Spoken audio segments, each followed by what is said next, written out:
उधर बड़ी खबर आई अमेरिका की इजरायल को दी गई चेतावनी से जुड़ी। इजरायल की गाजा में लगातार बमबारी से नाराज अमेरिका ने बेंजामिन नेतन्याहू को चेतावनी दे दी कि अगर उन्होंने गाजा पट्टी पर हमले बंद नहीं किए तो दुनिया के कई देशों से मिल रहे समर्थन को खो देंगे। मतलब ये कि हमास की जंग में जो देश इजरायल के साथ खड़े हैं वो उनके खिलाफ भी हो सकते हैं।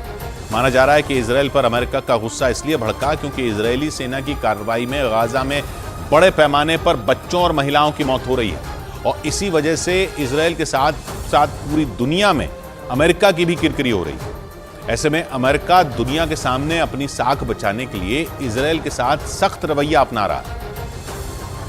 और अमेरिका के राष्ट्रपति बाइडेन की चेतावनी को इजरायल के लिए तगड़ा झटका माना जा रहा है। असल में अमेरिका इजरायल पर गाजा में आम लोगों को बचाने के लिए दबाव बना रहा है। यानी कि इजरायल को जंग में अगर पहले की तरह अमेरिका का साथ चाहिए तो उसे अपना रुख बदलना होगा, लेकिन इजरायल इसके सख्त खिलाफ है। उसकी सेना किसी भी कीमत पर गाजा पर हमले नहीं रोकना चाहती, इसलिए दोनों देशों के बीच दरार पैदा हो रही है। मतलब कि गाजा में भीषण हमलों की वजह से इजरायल दुनिया के देशों से समर्थन खो रहा है, क्योंकि उसके सबसे खास दोस्त अमेरिका ने ही अपना हाथ खींच लिया और दुनिया के सामने खुलकर इजरायल को चेतावनी देने पर मजबूर हो गया। असल में इस जंग के दौरान सिर्फ इजरायल ही नहीं बल्कि उसका साथ देने वाले अमेरिका पर भी कई सवाल उठने लगे, क्योंकि गाजा में इजरायल की सेना की कार्रवाई में बड़ी संख्या में बेगुनाह लोगों की मौत हुई और इसकी वजह से अमेरिका भड़क गया।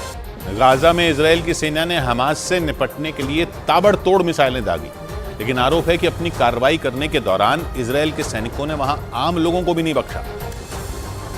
इतना ही नहीं, आरोप है कि इजरायल ने वहां बच्चों और महिलाओं पर भी रहम नहीं दिखाया, मतलब पूरे गाजा में कत्लेआम मचा दिया। दावा है कि इजरायल की फौज ने जो वहां भीषण बमबारी की उसमें 18,000 से ज्यादा फिलिस्तीन के नागरिक मारे गए। उनमें करीब 8,000 बच्चे और 5,000 से ज्यादा महिलाएं शामिल हैं, जबकि जंग के दौरान 50,000 से ज्यादा लोग हमलों में घायल हो गए।